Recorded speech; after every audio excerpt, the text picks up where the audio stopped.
함께 은혜 받으실 제목은 욥기서 8장 11절부터 나타나고 있는 이 말씀 속에 순전한 사람을 하나님께서 쓰셨다. 순전한 사람을 하나님께서 쓰셨다라고 한 제목으로 함께 은혜를 나누고자 합니다. 오늘 금요 영성 예배는 영적으로 깨어져 회복되는 시간입니다. 우리가 한 주 동안 새벽에도 또 수요 예배에도 함께 예배합니다만 특별히 금요 이 기도회, 금요 영성 예배, 과거에는 금요 철야 기도회. 그래서 영적으로 우리 자신들을 다시 한번 진단하고 내가 믿음에 있는 자인지, 성경 말씀처럼 내가 믿음에 있는 자인지 나 자신을 확증해 보라고 그랬지 않습니까? 그래서 영적으로 진단해 보는 것입니다. 연말이 되면 건강 진단하는 이 기관들이 인산인해를 이룹니다. 올 한 해도 여러분들 건강 검진을 해서 우리 몸을 진단하였을 겁니다. 여러분, 그래도 우리나라는 의료보험 혜택을 많이 입어서 2년에 한 번씩 공식적으로 일정한 나이가 되면 자신의 건강을 체크할 수 있는 의료 혜택을 줍니다. 참 건강 중요한 것이잖아요. 몇 가지 진단할 수 있는 요소를 통해서 우리 자신이 건강한지 건강하지 않는지를 체크합니다. 심지어는 나이가 들면 키가 조금씩 줄은다고 해요. 그래도 키를 재고 몸무게를 재고 또 시력을 체크하고 또 치아를 체크하고 그래서 정수리에서부터 발끝까지 정말 건강한지 않는지 완벽하지는 않습니다만 몇 가지 체크하는 요소에 따라서 자신의 건강이 진단됩니다. 그래서 혹시라도 위험 신호가 있으면 알려주는 거예요. 1차 경고, 2차 경고, 3차 경고, 4차 경고, 이 경고가 오지 않습니까? 더 심해지기 전에 알려주는 겁니다.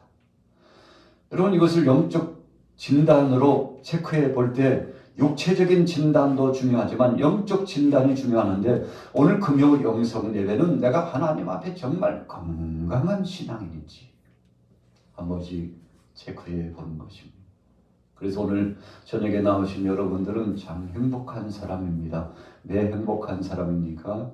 나 자신의 영적 상태를 체크해 볼 수 있는 기회를 얻었기 때문에 그렇습니다.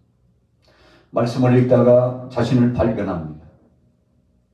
기도를 하다가 성령에 의해서 도저히 알지도 못하고 생각지도 못했던 죄도 드러나고 지혜도 드러나고 하나님이 나를 얼마나 사랑하시는지를 알게 되고 그래서 일거수일투족 하나님 앞에 영광 돌리면서 살 수 있는 삶의 표준, 지표, 방향성을 체크받지 않습니까? 그래서 주님한테 어떤 때는 콧물, 눈물 흘리면서 회개도 하죠.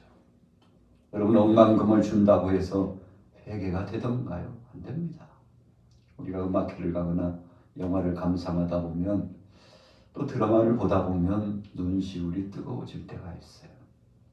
여러분, 그 영상물에도 또 오케스트라의 연주에도 감동이 오고 영화 한 편을 봐도 시작에서부터 끝까지 그래 참 중요한 의미를 내 마음속에 던졌구나 하는데 우리가 예배하면서 하나님 앞에 특별히 금요 영성 예배로 예수님께서 십자가상에서 못 박혀 죽으신 이날을 기억하면서 그분의 사랑, 십자가의 사랑으로 나아가는데 여러분 우리 자신들을 진단해 보는 거죠. 그래서 우리가 정말 진솔한 믿음이 되고 하나님 앞에 부름받은 자녀로서의 아름다운 모습이 되는 순간이 있는데 그때는 바로 십자가 그늘 아래 쉬게 될 때입니다. 여러분, 저나 여러분들이나 세상에서 살 때는 잘 모릅니다. 하나님 말씀을 떠나 살 때는 몰라요. 말씀을 묵상하고 늘 큐티를 해도 그 말씀이 나와 직접적인 연관이 있는 것에 대해서는 실감하는 것이 쉽지 않습니다. 그런데 오늘처럼 간절히 기도하다가 성령님이 역사하시면 나도 모르는 사이에 돌출적으로 생각이 드러나는데 왜 그렇습니까? 히브리서 말씀처럼 하나님의 말씀은 살았고 운동력이 있어 좌우의 어떤 검보다도 예리하여 혼과 영과 관절과 골수를 찔러 쪼개기까지 하고 또 그분이 감찰하신다 그랬어요. 여러분 성령님이 임하면 꿰뚫어 보게 하십니다. 그래서 다 계산하게 합니다. 헤아리게 합니다. 내가 은혜 안에 있는지 은혜 밖에 있는지 나 자신을 영적으로 진단하고 누가요 나를 향하여서 조언을 하고 당신 좀 이것은 좀 고쳤으면 좋겠어 하면은요 그거 받아들이기 쉽지 않습니다. 여러분 학교에서 선생님이 요즘 훈육했다가 뺨 맞는 선생님이 있다는 거 보면 참 마음이 아프잖아요. 부모가 자녀들에게 훈육하는데 그 훈육을 받아들이지 않으면 또 마음이 얼마나 아픕니까? 여러분 그런데 하나님의 말씀이 우리 속에 들어오면 누가 내게 이야기해 준 것이 아니고 친구도 아니고 부모도 아니고 어떤 인간적인 대상이 아니라 성령님이 오셔서 이 마음밭에 충격파를 던져주면 여러분 그때 정신을 차리게 되는 겁니다.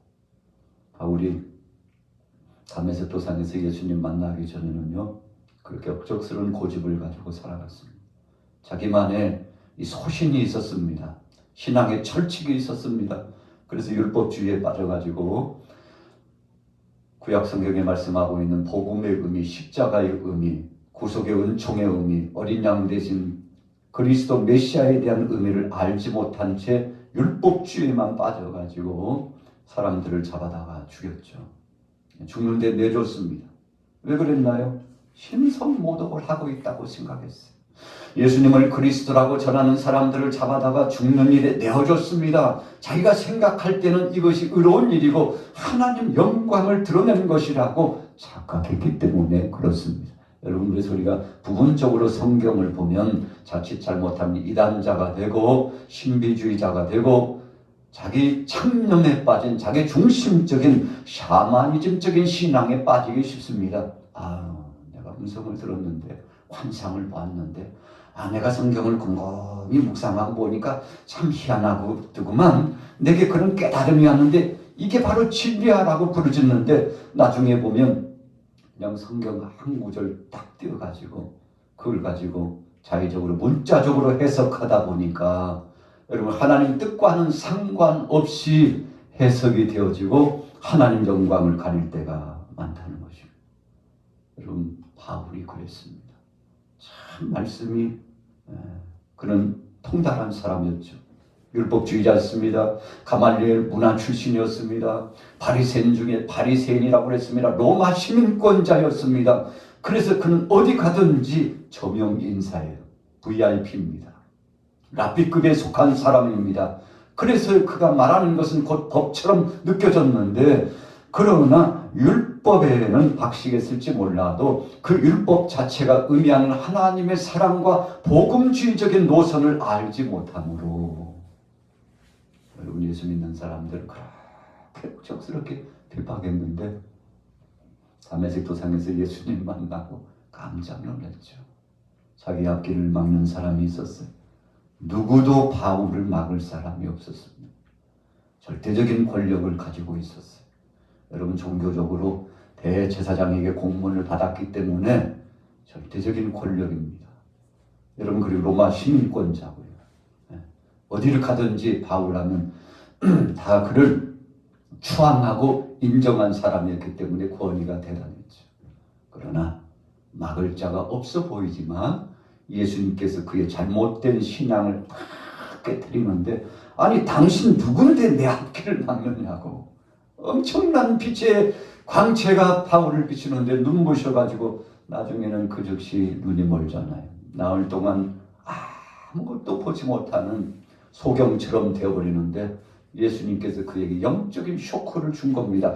이렇게 하지 않으면 깨지지 않기 때문에 이렇게 하지 않으면 변화되지 않기 때문에 여러분 그래서 하나님이 깨트리시고 때리시는 사람도 다 그 성격 따라 다르고 그 사람의 삶에 따라 달라지는데 이 사울은 하나님이 특별히 예수님께서 강력한 방법으로 그를 깨트리셨는데 앞을 보지 못하고 캄캄했잖아요. 그가 다메섹 도상에서 예수님께 묻습니다. 그리스도인 줄도 모르고 당신이 누굽니까? 당신이 정체를 밝히라고. 이와 같은 엄청난 일을 행하는 당신이 누구냐고 그랬더니 예수님 뭐라고 말씀하셨습니까? 사울아. 이 바울의 정체를 알고 있어요. 사울 자신에 대해서 속속들이 알고 계셔요. 깜짝 놀랐죠. 아니 어떤 위인이길래 내 이름까지 부르고 그래. 네가 핍박하는 예수다. 너 네가 잘한다고 하고 있는데 그것이 얼마나 하나님의 영광을 가리고 하나님의 뜻을 거스리고 있는지 너 알지 못했지. 네가 왜 나를 핍박해? 아브라함부터 구약에 나타난 말씀에 나를 예표하고 있고 에덴 동산에서 아담과 하와에게 이미 가죽옷을 입혀주는 그 순간 원시적인 복음의 의미가 선포되었는데 너는 성경을 읽고서도 이 뜻을 알지 못하는요. 그리스도가 오신 것에 대해서 인정하지 못하고 오히려 그리스도를 찬양하는 자를 핍박하는 너는 도대체 뭐냐? 네가 핍박하는 예수다. 내가 바로 그리스도야. 저 사람들이 나를 찬양하고 경배하고 복음을 받아 땅끝까지 복음을 증가하려고 하고 있는데 너는 도와주지도 못할 망정 왜 방해하고 있느냐? 여러분 예수님께서 사울에게 강력한 역사를 나타내시니 저가 깨졌잖아요. 변화를 경험했잖아요. 여러분 그래서 오늘 금요 영성 예배는 특별한 별미의 시간입니다. 특별한 은혜와 은사를 경험하는 시간입니다. 그래서 오늘 여러분들에게 선포되어지는 메시지는 사뭇 조금씩 다른 의미가 있습니다. 오늘 욥기서를 보면 참 욥 대단한 사람이죠. 우리가 새벽 시간을 통해서 며칠 말씀을 묵상하고 은혜를 누렸습니다만 그 중에 오늘 본문 말씀에 핵심적인 말씀이 있는데 20절이 요절이죠. 자, 같이 한번 읽어볼게요. 욥기서 8장 20절 우리 같이 읽습니다. 같이 따라해보겠습니다. 하나님은 순전한 사람을 버리지 아니하십니다. 여러분 사실 욥기서에서 순전한 사람은 딱 한 사람입니다.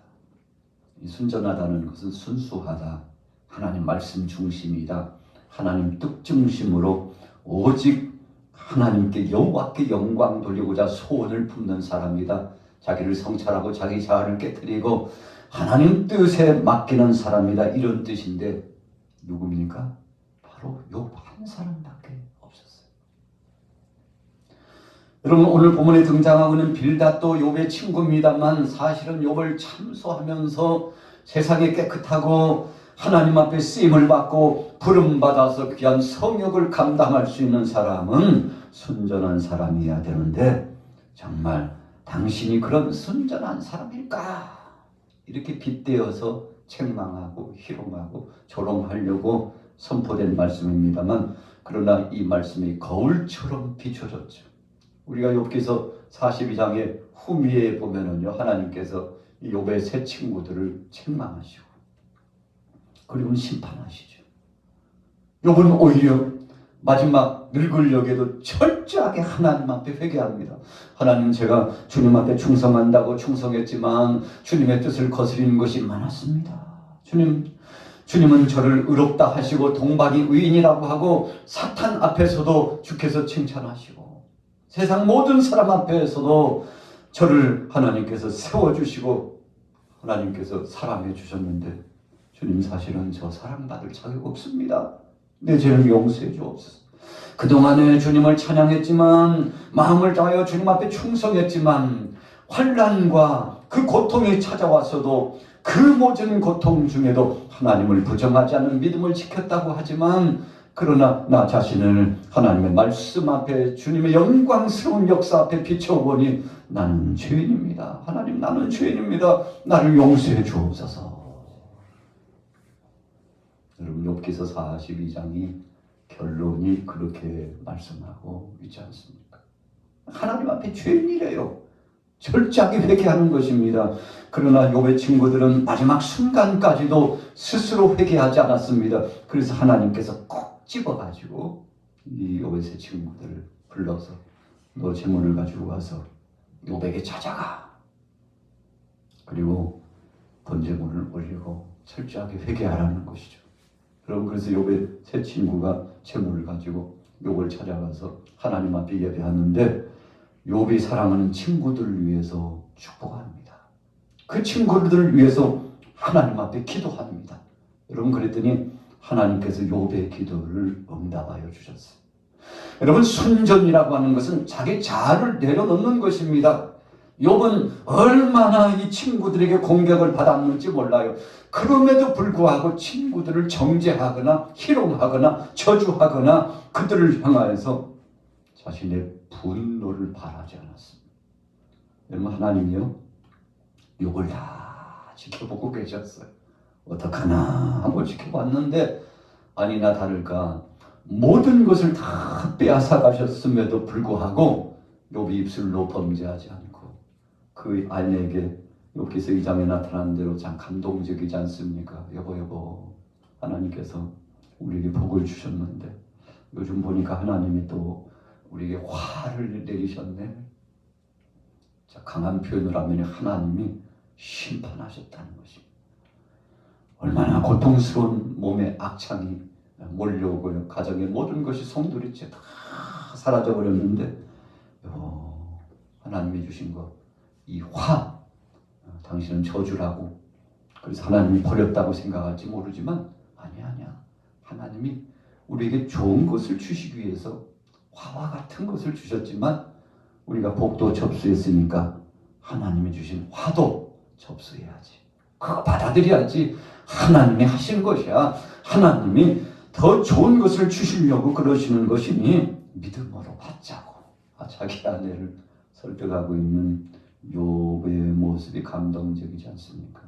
그래서 욥기서를 읽다 보면 마지막 순간까지 주님 앞에 자기를 성찰하고 회개하고 주님, 저는 의인이 아닙니다. 불의한 자입니다. 부족한 자입니다. 저를 용서해 주옵소서. 그 욥의 믿음을 하나님이 보시고 새 친구를 불러가지고 그 새 친구를 위해서 기도하고 축복하도록 하나님께서 축복권을 욥에게 주셨는데 여러분, 욥기서는 BC 2000년경에 쓰여진 말씀이라고 그랬지 않습니까? 그래서 족장시대에 주신 말씀인데 이 욥이 정말 진솔한 믿음을 가지고 순전함을 지켰더니 그가 늙을 역에 갑절의 복을 누리게 되는 역사가 된 겁니다. 그래서 오늘 빌닷이요 순전에 대해서 이야기합니다. 여기서 순전이라고 하는 것은 변치 않는 것입니다. 어떤 상황이 와도 변하지 않는 것입니다. 자기 자리를 지키는 것입니다. 믿음을 지켜나가는 것. 여러분, 변하는 것은 믿음이 아닙니다. 변하는 것은 진리가 아닙니다. 변하는 것은 하나님의 뜻이 아닙니다. 하나님의 뜻 가운데 서는 자는 변치 않는 것입니다. 이것을 순전이라고 표현하는데 이 순전한 사람을 하나님이 쓰셨어요. 구약에 보면 아브라함을 쓰셨죠. 에녹을 쓰셨죠. 왜요? 하나님과 300년 동안 동행하면서 떠나지 않는 이 에녹의 믿음을 보세요. 노아 보세요. 하나님이 주신 메시지를 120여 년 동안 전하면서 방주를 계속 지어나갑니다. 사람들이 비웃었죠. 조롱했습니다. 아유, 마른 하늘에 무슨 그런 거대한 배가 필요할까? 그러나 하나님 말씀하셨죠. 홍수로 세상을 심판하리라. 그래서 방주를 준비하라고 말씀했는데 여러분, 세상 소리에 기팔리지 않았어요. 마음 빼앗기지 않았습니다. 휘둘리지 않았습니다. 하나님이 주신 말씀, 그 말씀 지켜나가는데 이것을 순전이라고 하는 겁니다. 순수하다는 것입니다. 순종하는 자라는 뜻입니다. 그래서 우리 하나님의 은혜 가운데 우리가 욥기 23장 말씀인가요? 정금같이 되게 하신 하나님. 환난과 핍박을 경험하고 지내 나가게 하시더니 마침내 그의 삶이 정금같이 변화될 수 있도록 역사하셨는데 얼마나 감사한지. 욥기 23장 10절에 보세요. 그러나 내가 가는 길을 그가 아시나니 그가 나를 단련하신 후에는 내가 순금같이 되어 나오리라. 욥은요 알고 있었어요. 하나님이 그냥 갑절로 갚아주실 걸 알고 있었어요. 지금은 눈에 보이지 않고 손에 잡히지 않아도 하나님이 역사하시면 창대하게 될 것이라는 믿음을 갖고 있었습니다. 그래서 그가 묘년에 복을 누리는데 참 대단한 복을 누리게 되지 않았습니까? 자, 오늘 본문에 보세요. 20절에 욥기서 8장 20절에 하나님은 순전한 사람을 버리지 아니하시고, 순전한 사람에게 복을 주시고 그를 세워주시고 그를 쓰시고 사용하시며 그를 통해서 영광을 받으시는 하나님이시라는 아주 중요한 철칙이 나와 있죠. 자, 13절에 보세요. 8장 13절 시작. 하나님을 잊어버린 자의 길은 다 이와 같고 저속한 자의 희망은 무너지느니 그가 믿는 것이 끊어지고 그가 의지하는 것이 거미줄 같은 자. 여러분, 거미줄 보셨죠? 썰게 잘 잘려졌어요. 그 힘 없습니다. 힘 없어요. 여러분, 하나님이 주신 것이 아니면 아침 이슬처럼 안개처럼 바람처럼 훅 하고 지나가 버리는 것이 여러분 바로 세상의 이치 아니겠습니까? 오늘 11절 말씀해 보세요. 진리의 말씀 하나 더 선물로 주십니다. 왕꼴이 진펄이 아닌 데서 크게 자라겠으며, 왕꼴이 무엇입니까? 사초카에 속하는 한해살이 풀인데 이 풀이 얼마나 자라 올라가는지 몰라요. 그래서 약 60에서 심지어는 200m까지 쫙쫙쫙 자라 올라간다네요. 자, 어디서요? 수분 있는 곳에서 양분이 있기만 있으면 싹싹 빨아들이면서 성장을 하는데, 이 왕꼴을 보니까 대단해요.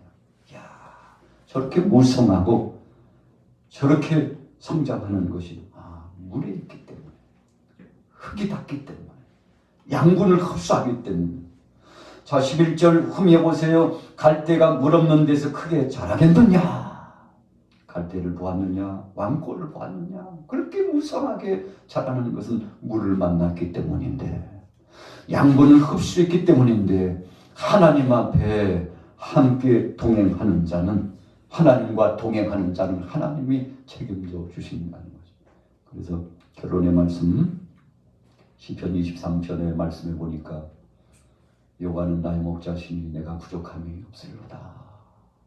그가 나를 푸른 초장에 넣으시며 쉴만한 물가로 인도하신도다. 여러분, 하나님께서 다 책임져 주시고 이끌어 주신다고 하는데, 오늘 저녁에 금요 영성 예배로 나오신 여러분들 기대감을 갖고 기도하시기 바랍니다. 여러분, 우리의 장담이 아니고 우리의 생각이 아니고 오늘 말씀으로 역사하시는 그분이 분명히 말씀하시지 않습니까? 하나님은 순전한 사람을 버리지 않는다. 여러분들이 바로 그 순전한 사람의 주인공인데, 순수한 믿음, 순종하는 마음, 말씀 따라 살기를 소원하는 그 믿음 가지고 나오셨는데 우리 주님이 책임져 주실 줄로 믿습니다. 우리 같이 따라하고 있습니다. 하나님이 책임져 주십니다. 이 큰 믿음 가지고 승리하기를 예수님의 이름으로 축원합니다. 너희 일생 이것을 기록을 주관하여 주신 주님 감사합니다. 너희 갈 길 다가도록, 너희 갈 길 다가도록 예수 인도하시는, 너희 갈 길 다가도록 예수 인도하시는,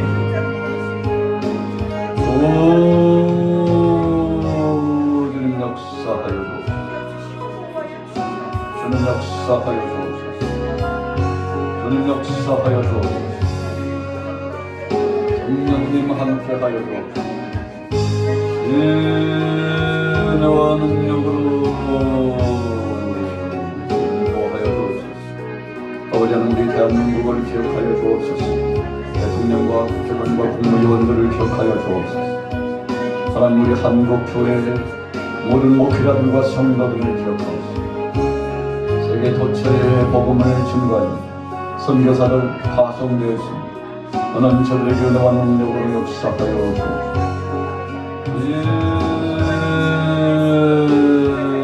능력으로 역사하여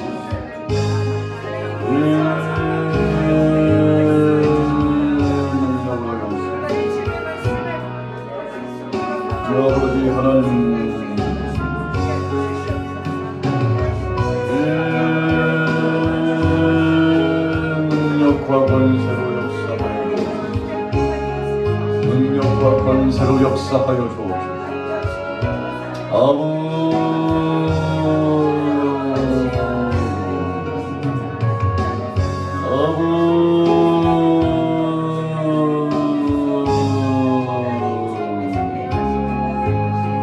주님 함께 하여 주옵소서.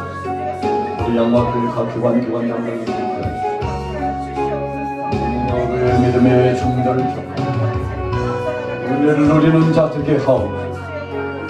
은혜 누리는 자 되게 하옵소서. 은혜 누리는 자 되게 하옵소서. 신령한 권세를 역사하옵소서.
우리 사랑하는 모든 교우들, 하나님 사랑하는 동역자들, 믿음의 심령들, 믿음의 자, 하루도 같은 마음 밖에 계시는 거라. 너를 같은 일 같은 마음 밖에 계시는 거라. 하루도 너를 같은 일 같은 마음 밖에 계시는 거라. 소리를 아버지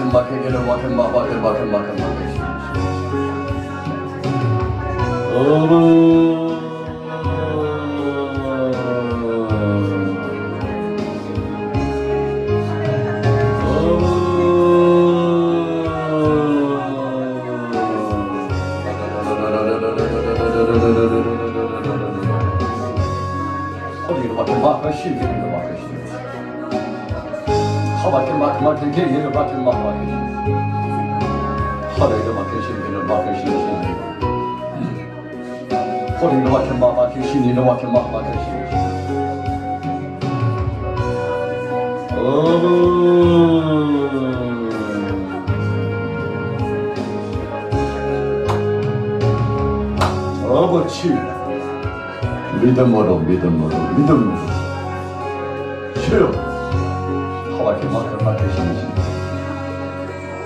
하루에 맡으시는 하와이에 맡으시는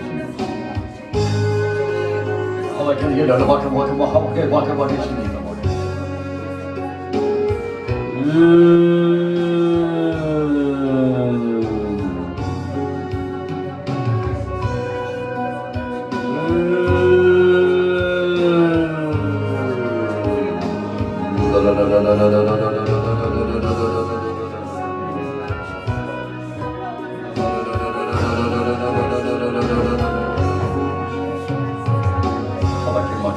되시길 바랍니다.